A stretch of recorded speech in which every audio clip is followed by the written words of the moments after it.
What the film, everybody? I'm Bryan. I'm Cece. And today we're talking about the 2020 Best Picture Oscar nominees.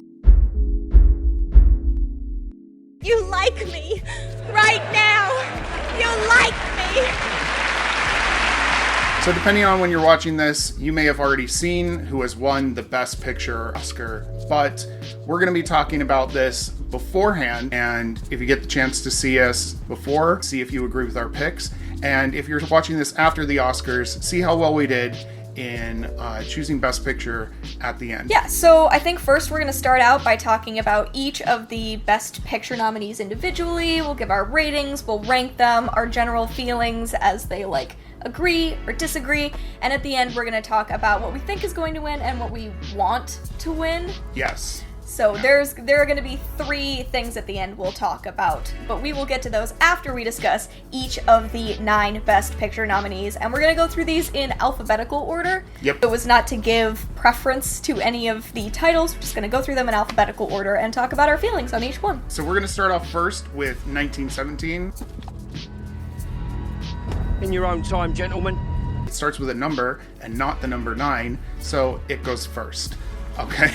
Despite what the Oscars website might lead you to believe. So my biggest takeaway from 1917 is that this was a major technical achievement. This was shot as if it was all one take. There are some places where you can see when transitions were happening during the actual filming process, but to the viewer, it appears to be one take in real time, following these 2 soldiers as they are making their way to the front line.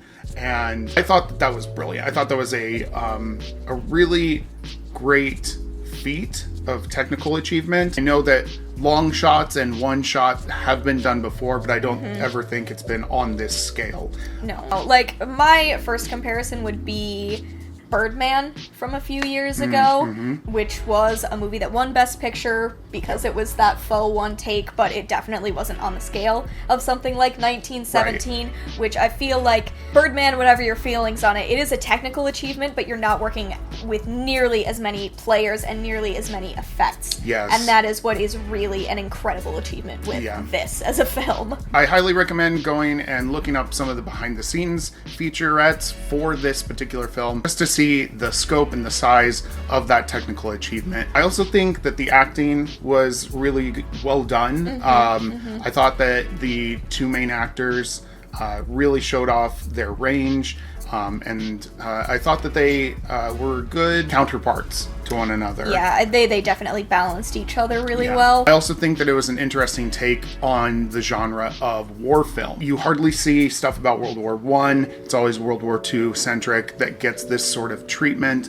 And also you're seeing it through the eyes of just these 2 average soldiers who have been tasked with something by the higher-ups. There's no jumps to a big battle going on. There's no jumps to what's going on in a strategy room. It's just these 2 guys that you're following, and I really enjoyed that. I feel like when I was watching it, even though I knew it was all one take, there were so many different moments when I was expecting it to do the traditional thing that a war film does. There's a scene early on where a character, if they get across a certain area, they have to send up a flare, and I was really waiting for that moment when they were going to cut back to the characters waiting for that signal, and there were a few instances like that throughout the film where I kept waiting for a cut and then remembering what kind of movie I was in, and it really did shift for me as a person who does not like war movies, who does not like military movies.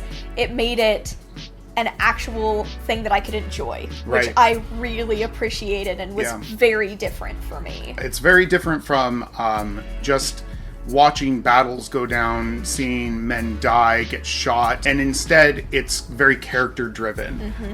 You get attached to these characters, you get to learn things about them that you probably wouldn't learn about most characters in a war film with like an ensemble cast. Overall, I give this a 4 out of 5 stars. I thought it was really good. I think that there was room for improvement, but it was definitely one of the better films out of this list. I wound up giving it a 4.5 out of 5 star. I just thought it got that little bit of extra shine. I was unable to look away from it, and it was incredibly captivating, and so that was my takeaway for the 4.5 star.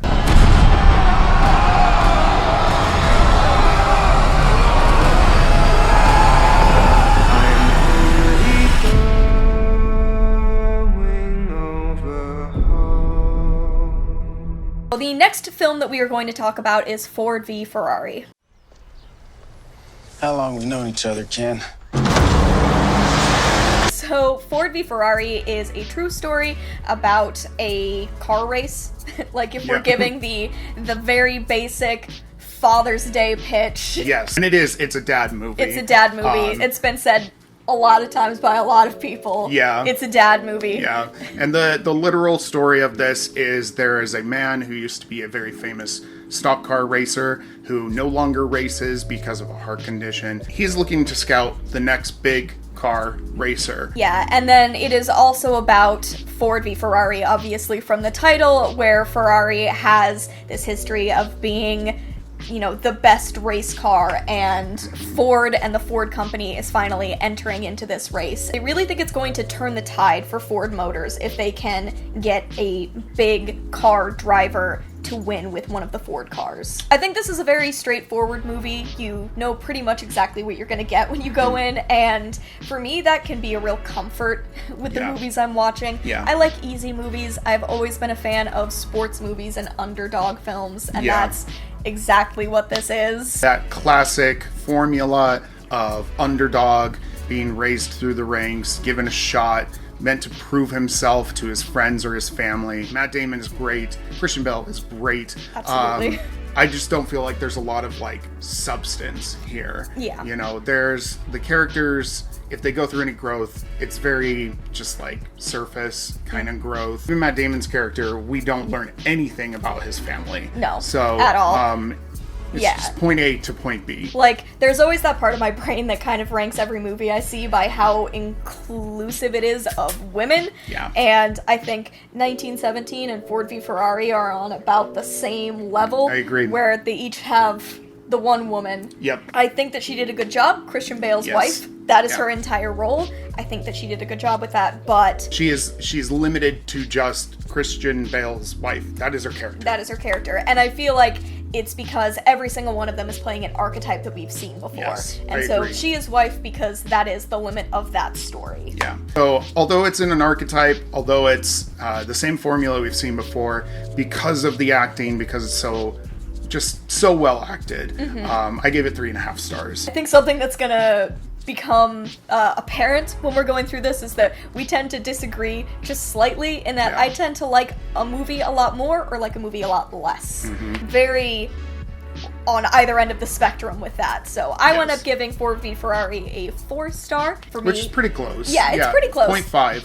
Yeah, but it's just sort of 4 is a strong, enjoyable movie that doesn't have that extra something to push it above that. If this were a beauty pageant, we just lost. Looks aren't everything. Next movie we're covering is The Irishman. Frank Sheeran. Am I saying that right? Yeah, you said it right. I'm already a little bored.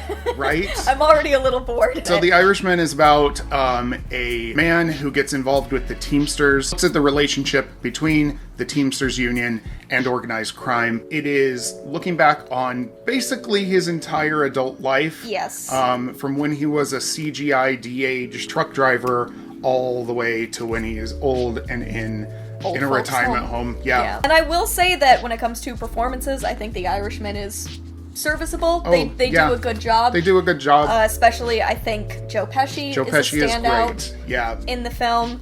Robert De Niro does He does his a De thing. Niro. He Yeah, does a De he's Niro. Robert De Niro in this. The biggest issue with The Irishman, and this is not going to come as a shock to anyone, is that it is too long. It is So long. too damn long. So long. And as a person who doesn't have a lot of passion for Martin Scorsese, I feel like it's a thing that I've seen in a lot of his films where he doesn't know how to edit. Yeah. He doesn't know how to cut, and I think that that is a detriment to the final product. I agree. This script needed an editor to be very vicious to it and chop it in half. There are a lot of scenes in which the dialogue plays out in real time in a way that you would see it in the real world, and it's not interesting. It's not engaging. It's not dynamic.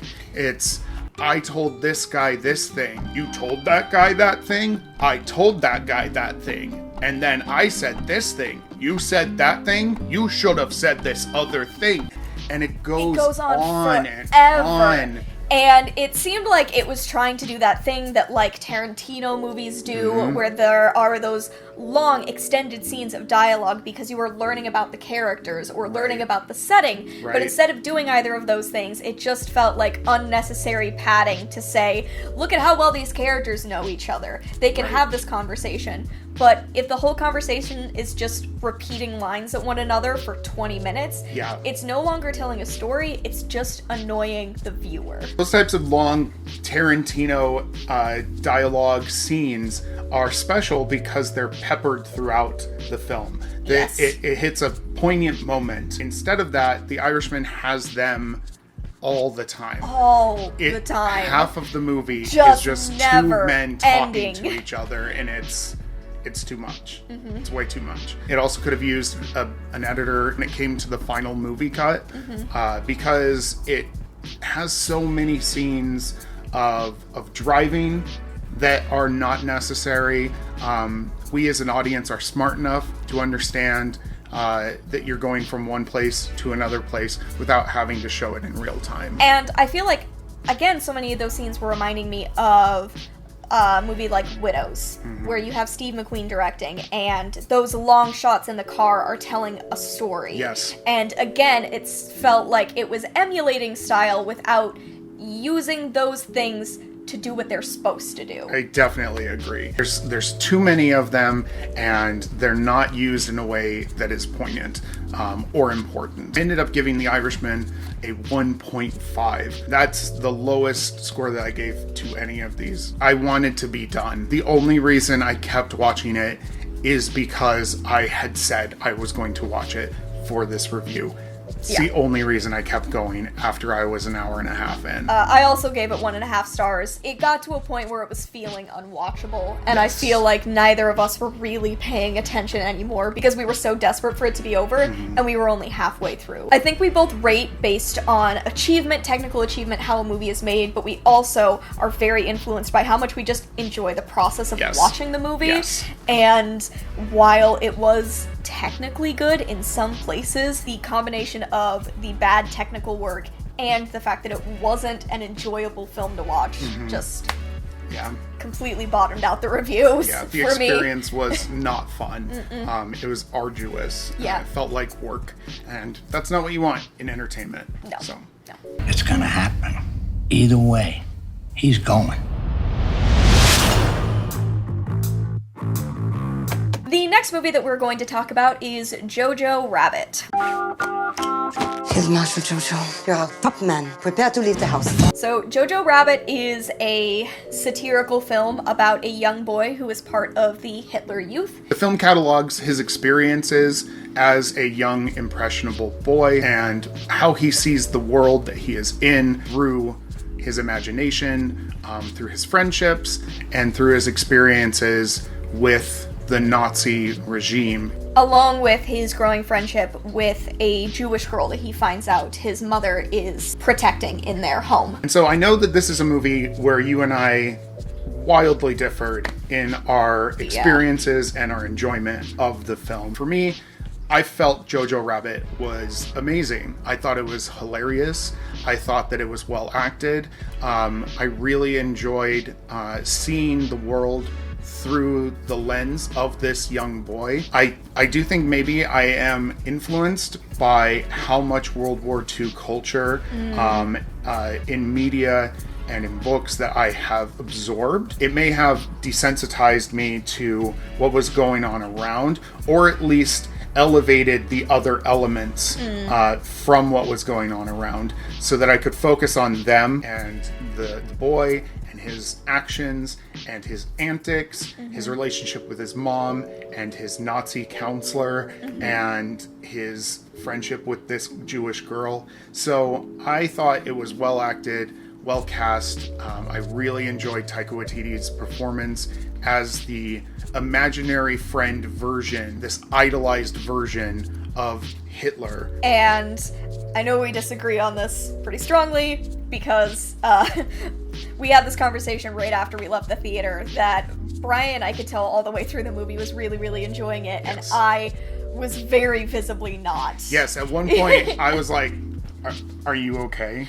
Because okay? I was so tense Yes. sitting in the theater. I just didn't enjoy watching this movie. As a piece of satire, I just thought it was somewhat spineless for me. That was my personal takeaway, that it felt a little spineless in portraying these sort of funny, interesting characters of the Nazi regime while never going into sort of the full effects of what was an attempted genocide. I just felt like the comedy would have worked better if stuff had been taken slightly more seriously in certain parts. It's why I think the funniest scene is Stephen Merchant's scene, because that is the one time that you can feel the actual threat and the actual seriousness of the moment while also poking fun at really specific things. Okay. The Stephen Merchant bit was the only time that I really laughed, except for JoJo's friend. The little boy who played his friend was absolutely hysterical. So funny. I hope that I get to see him in a lot more stuff going forward. I actually loved every young actor in this movie. I really hope all three of them have long careers ahead of them. Same. And I do always enjoy Sam Rockwell, so I liked Sam Rockwell's role. I liked what he did. I just didn't like what that character represented. Okay. Personally. I think for me personally, I wasn't looking for an exploration of what was going on outside this boy's sort of personal space or his personal bubble. Right.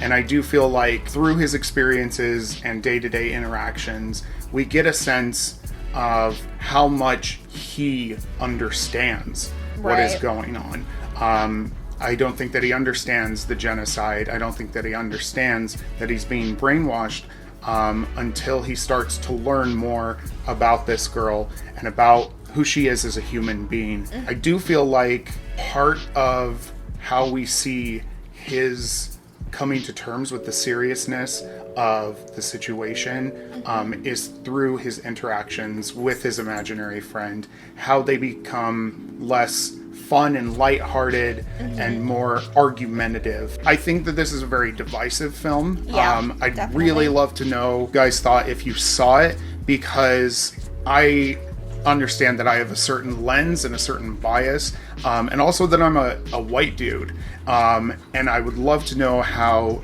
marginalized communities view this film and view the characters in it. If you have seen this movie and you have something to say, please let us know. Yeah, absolutely. I overall gave Jojo Rabbit a 2.5 star rating out of 5. I was mostly rating for the performances that I really enjoyed from the various actors. I did not enjoy the writing and Taika Waititi personally, which is kind of how I got to that 2.5 star. And I gave it a 4.5 out of 5. I really enjoyed it, really enjoyed the performances, and thought it was a fresh take on satire, and just an excellent example of the satirical genre. Nothing makes sense anymore. Yeah, I know. It's definitely not a good time to be a Nazi.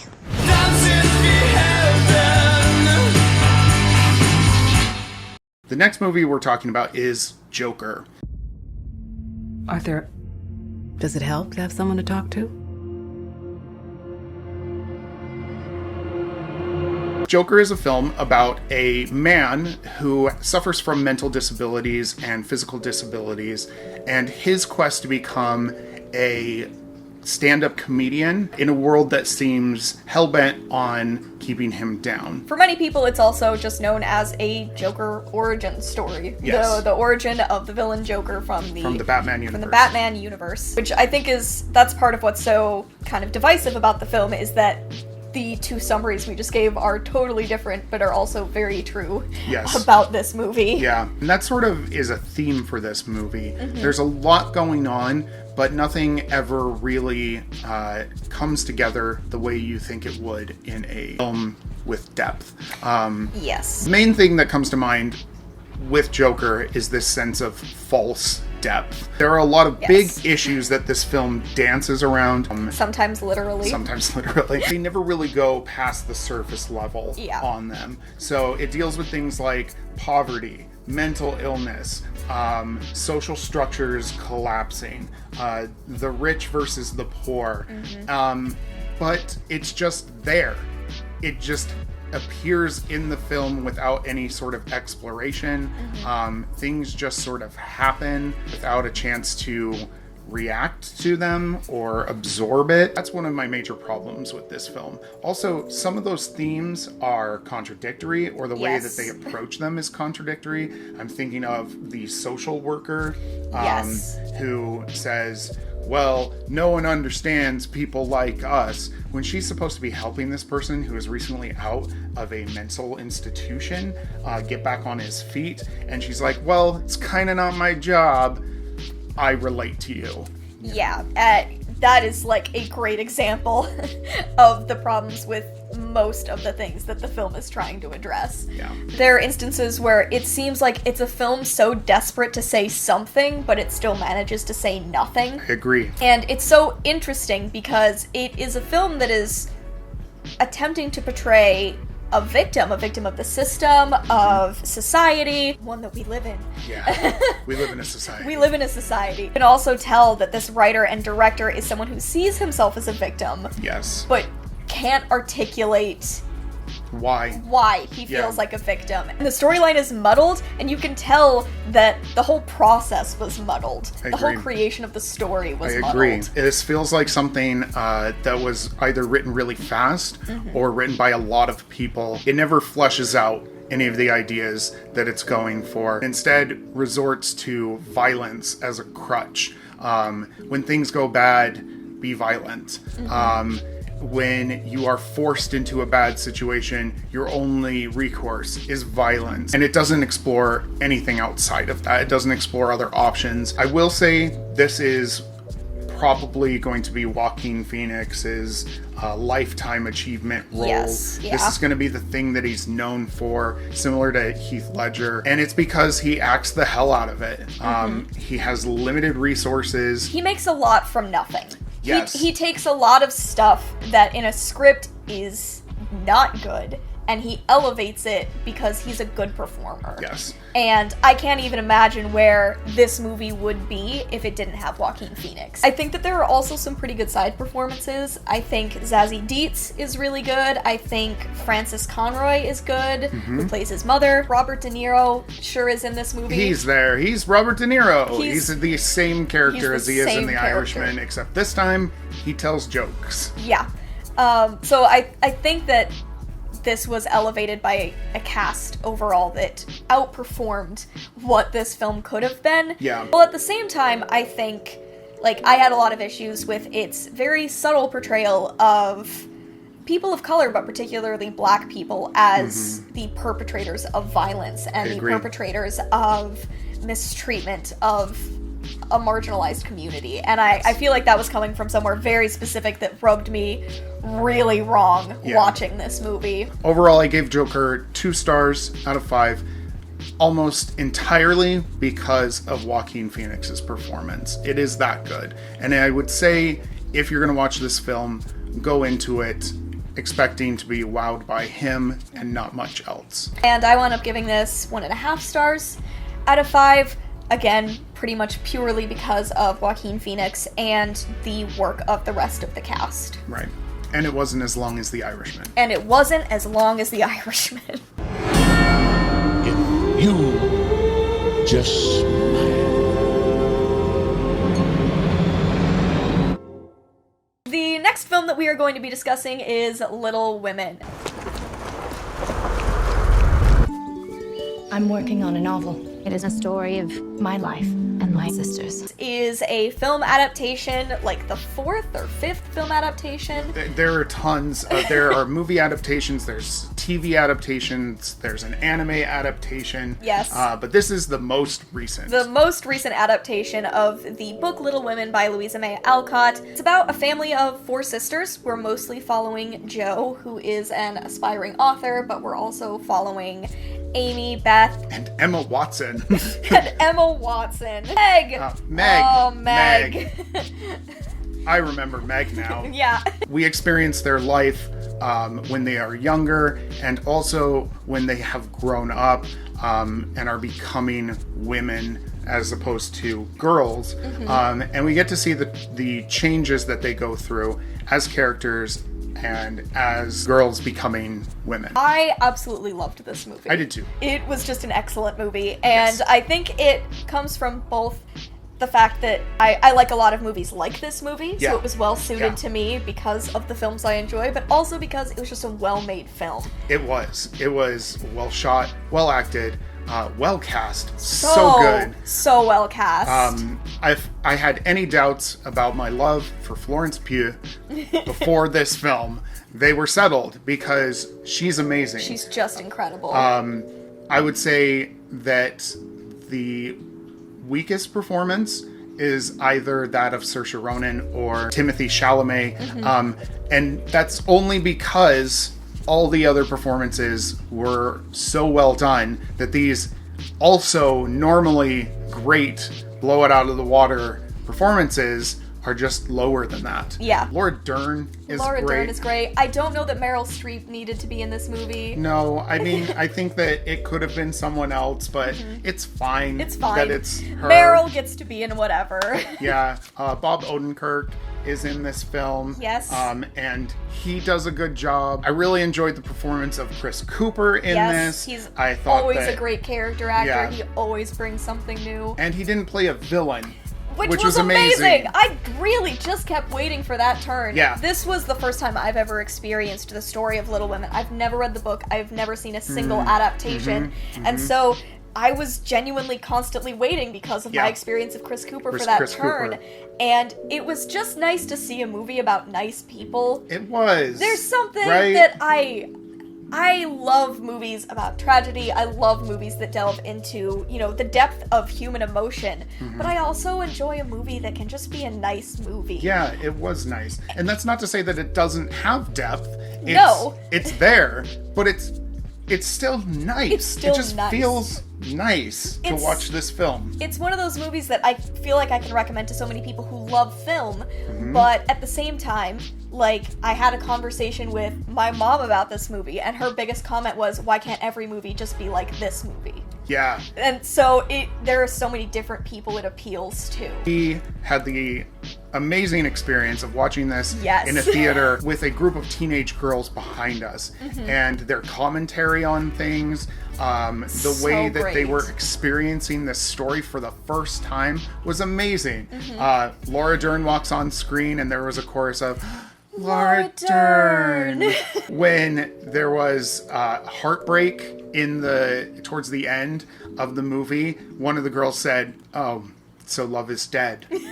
And it was amazing. It really elevated the experience to have young women watching this, taking it in and loving it for the first time. I had a great time watching this film. I ended up giving it 4.5 out of 5. I also gave it 4.5 out of 5 stars. Yeah, I think we agree it was one of the best we saw. Yeah. And one of the best viewing experiences. Yeah, and I know that you haven't seen Lady Bird, which is also a Greta Gerwig film, but having seen and loving Lady Bird, and then to see this as well, it really solidified Greta Gerwig as one of my favorite filmmakers working today. Yeah, I can't wait to see more by her. Yeah.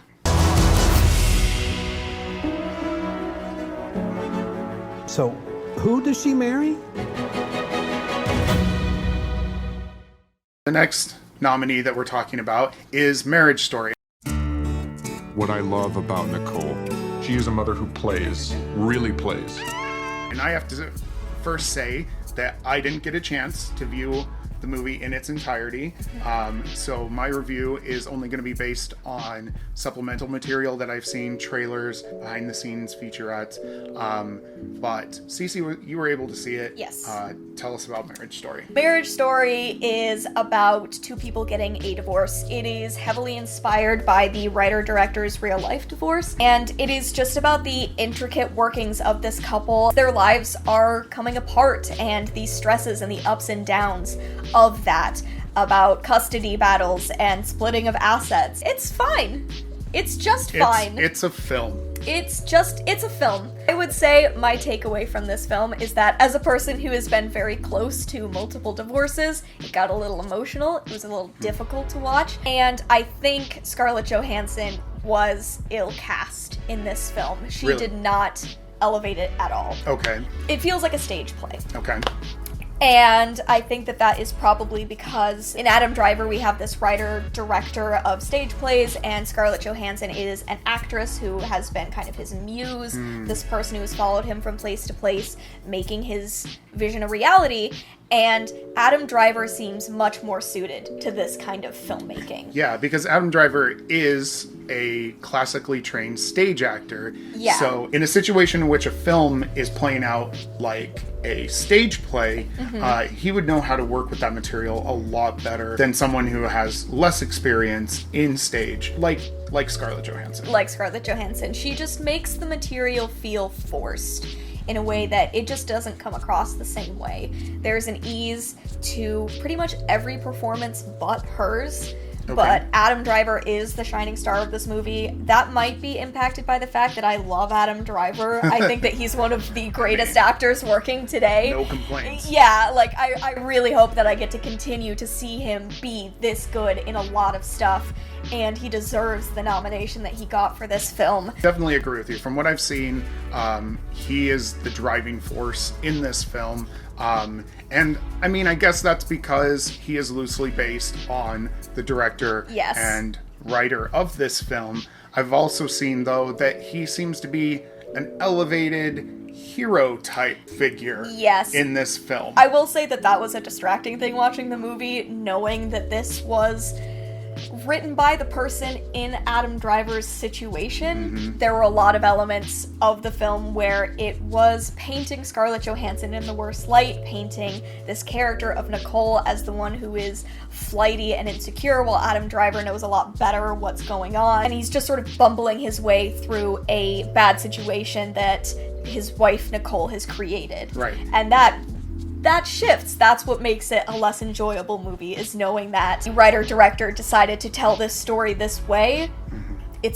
I just think this would be a very different experience if you didn't have that knowledge going in. So what did you rate Marriage Story? I gave Marriage Story 3.5 out of 5 stars. I thought that it was a collection of really good performances, apart from Scarlett Johansson, and I thought it was an interesting look at this really difficult time that I have, seen close up in a lot of scenarios. And from what I saw, I still would like to give a rating of 1 fist in a drywall.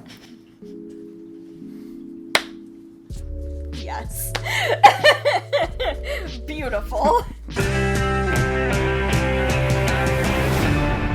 Together. Okay, our next nominee is Once Upon a Time in Hollywood. This is a Quentin Tarantino film. I'm Rick Dalton. It's my pleasure, Mr. Schwartz. I believe it's his ninth. It's his 9th Tarantino film. It's his 9th Tarantino film. After he makes his 10th one, he's gonna change his name, and that's how he's gonna get out of this situation where he said he would only make 10 movies.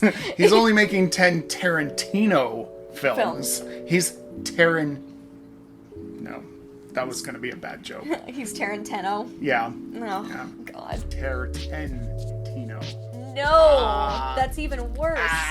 Once Upon a Time in Hollywood follows the story of a washed-up actor, Rick Dalton, played by Leonardo DiCaprio, and his close friendship with his stunt double, Cliff Booth, played by Brad Pitt. It also dances around the story of the murder of Sharon Tate, in that Rick Dalton and his bodyguard are just there at the same time. They live next door to Roman Polanski and Sharon Tate. Yes. That's it. Yeah. It's a love letter to classic Hollywood. There's looks at spaghetti westerns and just this sort of aging 60s California that I think, is celebrated as a kind of golden age. And because Tarantino is such a celebrator of classic filmmaking, it's a very personal look at what he loves about film, I think. Yeah, I think so too. I feel like we can agree that, once again, this film is held up by its actors. It's definitely elevated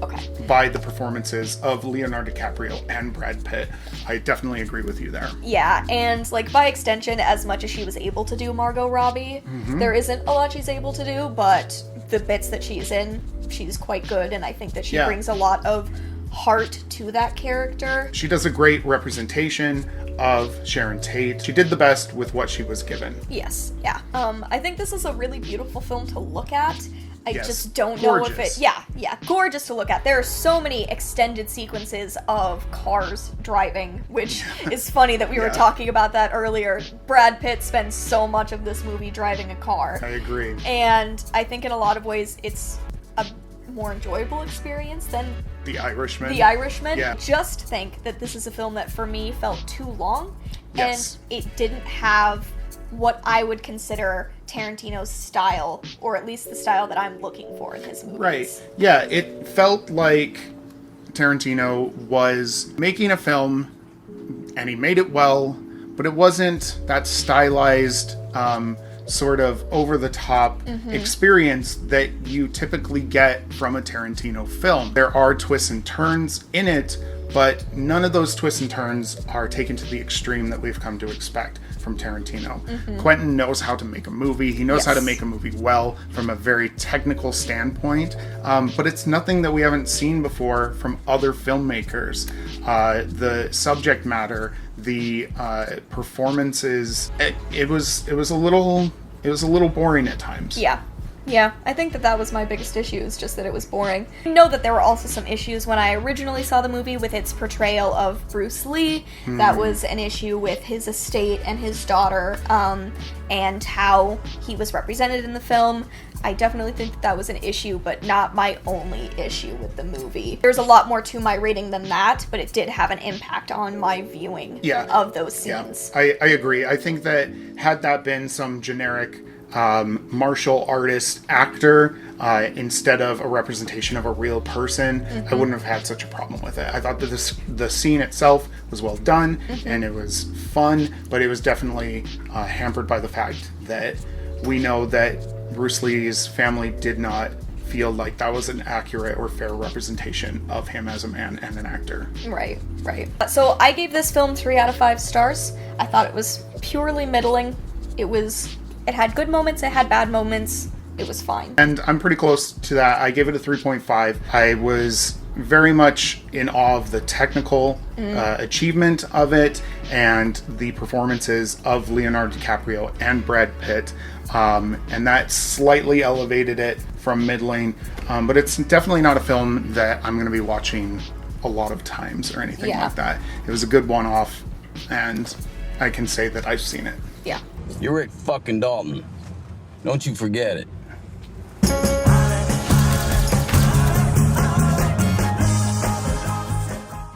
The final nominee that we are going to be talking about is Parasite. 뭐야, 소독해? 창문 닫아. 나도 봐. 공짜로 집안에 소독도 하고. So, Parasite is a Korean film about a family of lower class or lower income individuals who decide to sort of cheat their way into economic prosperity. And we get to watch them as they try to work their way into the graces of a higher society, higher income family. There's a lot of secrecy around Parasite, and There I feel is. like a lot of people have recommended going into it blind. It is a thriller. It is an incredibly engaging movie. I will add that as well, because those are kind of the things that got me interested in seeing it. Yeah, there's a lot of tension. You get that sort of tension of, will someone be found out, multiplied by the whole family. This is a film about secrets and about the consequences of those secrets. What will become of those secrets and of those people because of the secrets. So I would recommend going into this film having not done too much research about the plot or what happens. I will say that it is extremely well acted. Just brilliantly acted. The cast is amazing. I was particularly enthralled with the sister of the main character, or the sister within this family. I thought that her performance showed a lot of depth and also a lot of range. Besides great performances, I totally stand by that. There are some great performances there. I actually really love the performance of the dad. I think that he is just a really engaging actor. I also thought that the way it looked was gorgeous. It was gorgeous. It was and gorgeous in so many different ways, not gorgeous in its depiction of each individual scene, but it's the way that it created distinctions between the highest income group of people versus this lowest income family that we are following. It's not always beautiful, but it's always visually and aesthetically engaging. Yes. And it does speak to the characters and to the spaces that they have to interact with. I think that the writing on this is really brilliant, really well done. I think that it is an engaging story. Oh, yeah. And it will have you tense, but enjoying the experience at the same time, which was an interesting experience for me. Yeah, I am not someone who has watched a lot of foreign cinema, who has watched a lot of films with subtitles, and so I was really going into this on the firm recommendation of so many people. Yes. And I'm really, really glad that I listened because this was sort of an unparalleled movie experience for me. It was completely original and I couldn't look away from it. I was so tense. I was so invested. And I loved what the movie was saying outside of its just like central plot. I loved its commentary. Great commentary on class inequality, wealth inequality, and overall very engaging film watching experience. Yeah. I ultimately gave this film a 4. The only thing that kept me from giving it a higher rating was certain elements of the plot towards the end. I feel like the writer had an idea in mind of where he wanted to go with this film and with the ending of the film. And I feel like because of that, the characterization of certain characters really suffered. And I felt like their actions within that part of the script really went against what had been built up as a character motivation previous to that. I gave this film 5 stars. I loved every part of this film. I will say that I had one slight issue with the ending that I'm not going to talk about because it's just like way too much of a spoiler. There was one element of the ending that I wasn't quite as enthusiastic about, but ultimately I thought that this was a brilliant film in every way, and I loved watching it. I did too.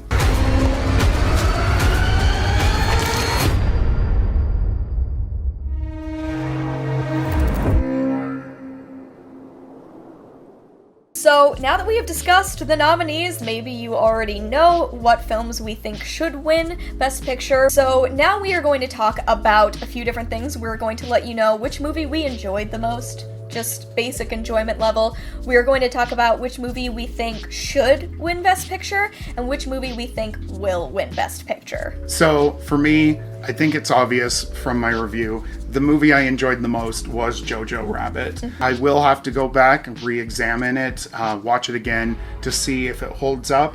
But just from a movie watching experience, I think it was really close between Jojo Rabbit and Little Women, but ultimately I think I enjoyed Jojo Rabbit more. I think the movie I enjoyed the most is interesting because I did give this a lower star rating than, really? Yeah, that's just how my brain works sometimes. Okay. Sometimes I'm more passionate about 4.5-star stuff than 5-star stuff.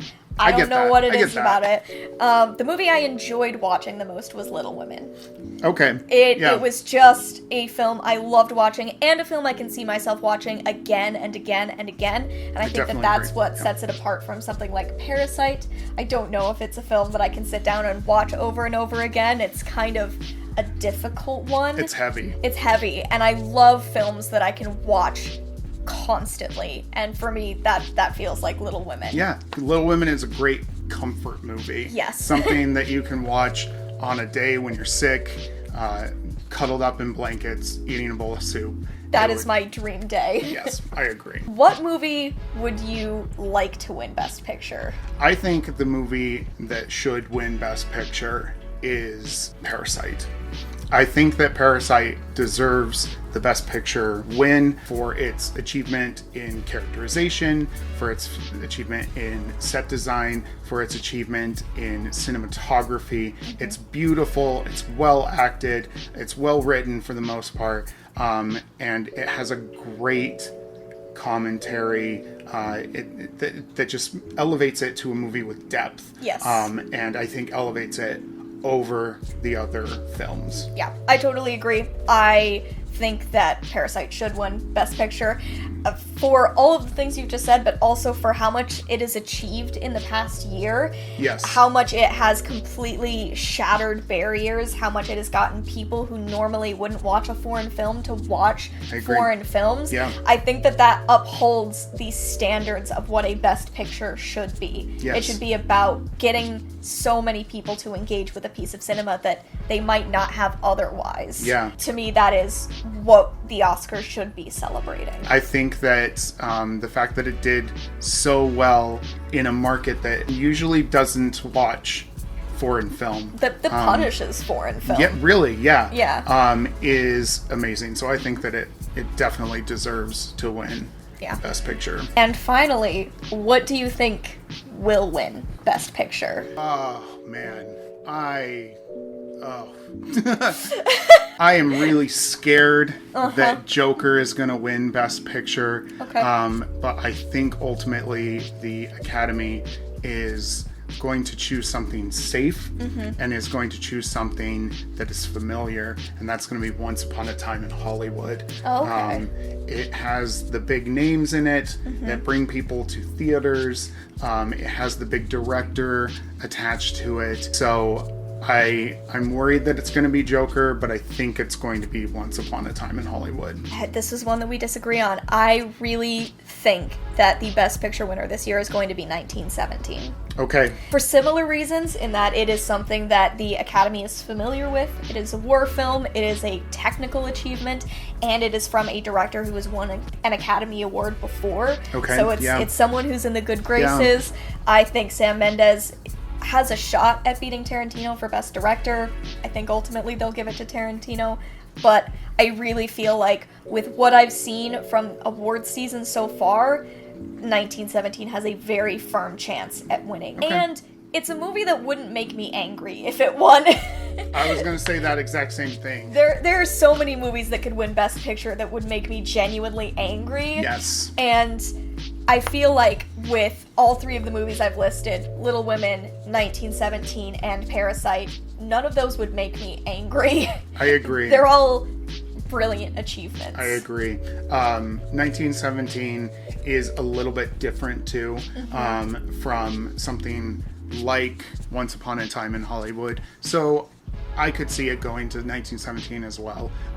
And I definitely hope that it would go to something like that over something like Once Upon a Time in Hollywood. Yeah. So those are our picks. Those are our reviews. Let us know if you agree with us or disagree with us down in the comments. And we would love to hear your perspective on these films individually or as a whole. Who do you think is going to win? If you already know who won, do you think they deserve it? Yes. Are you angry? Yes. And if you enjoyed this video from us and you would like to see us talk about more movies, more TV shows, and other stuff like that, consider clicking the subscribe button. We are going to be here regularly. We are going to be talking about the stuff, and we would love if you were there to watch along with us. Hit the like button. Maybe turn us on notifications. Ooh, ring the bell. Do the hokey pokey. Turn yourself around. Thank you all so much for watching, and we will see you in the next video.